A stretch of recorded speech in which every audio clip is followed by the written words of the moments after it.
Hi, everybody, and welcome to JSW Radio. Tonight, I'm here to talk to you about a huge event coming up soon, the Love Extravagant Anniversary Show.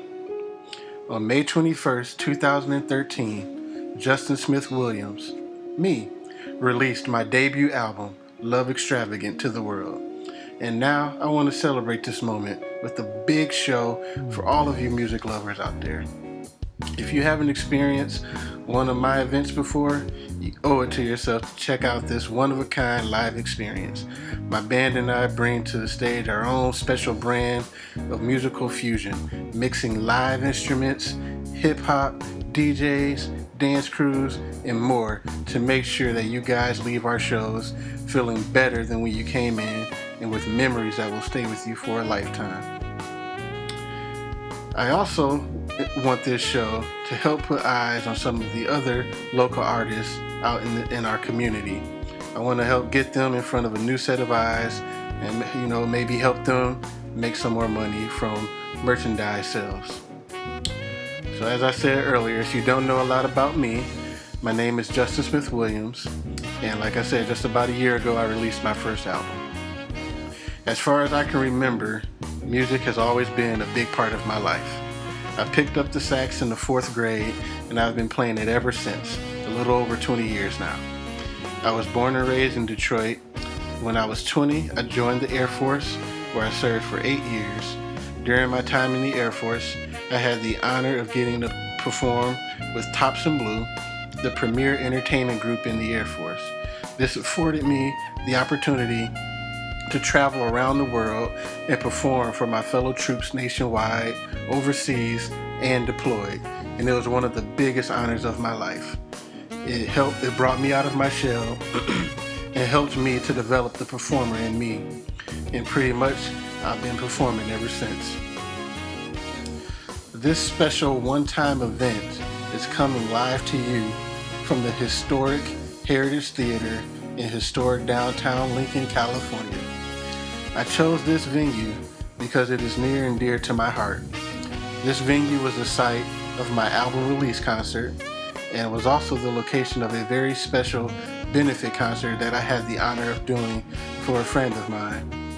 It's a venue that has a very reasonable rental rate, especially for local artists, and the Heritage Theater can pack in around 350 of our amazing family, friends, and fans. It's easy to find and it has the latest state-of-the-art sound systems, lighting, and video capabilities that all lend themselves well for putting on an amazing and captivating show experience. The day of the show can be quite the hectic day, especially when you're both promoting and performing at the show. With that in mind, it's important to have a schedule for the day mapped out. Everything from breakfast to the barbershop to making sure we look good, all the way to continued promotion, sound check, and a quick rehearsal are scheduled and on the docket for the show on a show day. And unlike some of these crazy writers that I've seen and heard of, ours is pretty simple and easygoing. We don't need anything too crazy, and our writer explains that in detail. No blue-only M&Ms type of deal going on here. Just hook us up somewhere comfortable to get ready for the show and something to drink and snack on, and we're good as far as dressing room amenities go. As for the stage, all we need are some mics, some speakers, and a great crowd to perform in front of. Revenue and expenses. With this being a local show, the expenses aren't too out of hand. The rental price for the Heritage Theater is very reasonable for $200 for a 2 to 2.5 hour show. It also helps that I'm friends with the people who do the rentals. They also gave us this discounted rental fee with an agreement that the money made in concessions will go to them. The majority of the expenses will go towards marketing materials, posters, flyers, radio spots, and promoting the event on Facebook.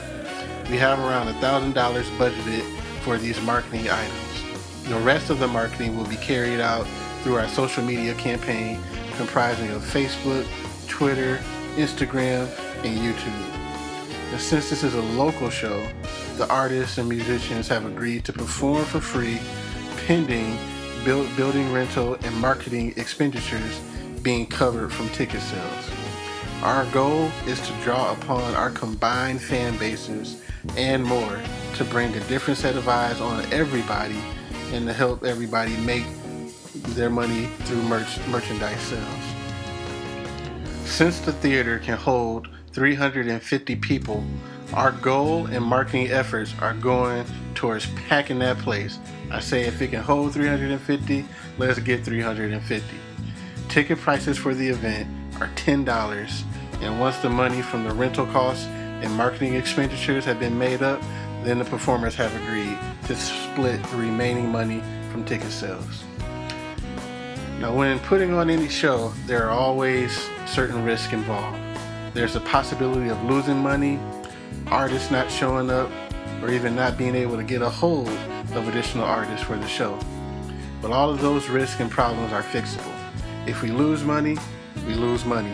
If an artist cancels or we aren't able to book any additional artists, we'll just handle the additional performance load and come up with a tremendous show anyway.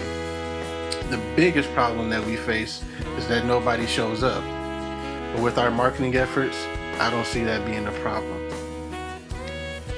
Now, I've learned a lot doing this project and applied the concepts of this project to an event that I just did on Friday. And yes, it was the Love Extravagant anniversary show. One of the biggest takeaways for me is that it is definitely draining, both promoting and preparing to perform for a show. But I did enjoy the process. Another lesson for me, especially when talking about risk, is that there's only one thing that you or I can control, and that is me.